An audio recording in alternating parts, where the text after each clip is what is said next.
அத்தை இந்த வார கடைசியில காய்கறி எல்லாம் தீந்து போச்சு. அதான் பருப்பு போட்டு கீரை கூட்டு போட்டு வச்சிருக்கேன். அதுக்கப்புறமா அதுக்கு ரசம் வச்சிருக்கத்தே. என்ன மருமகளே, ரசம்னா தொண்டைக்குள்ள இறங்காது. எனக்கும் தான் இறங்காது, எப்படின்னா சமாளிக்கணும்ல.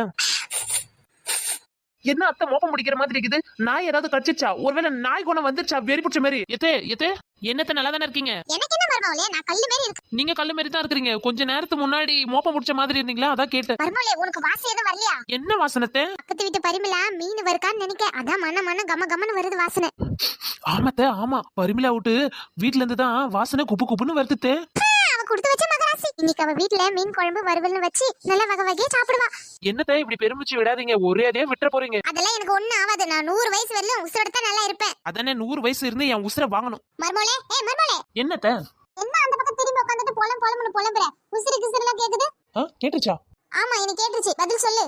அதுவா உங்களுக்கு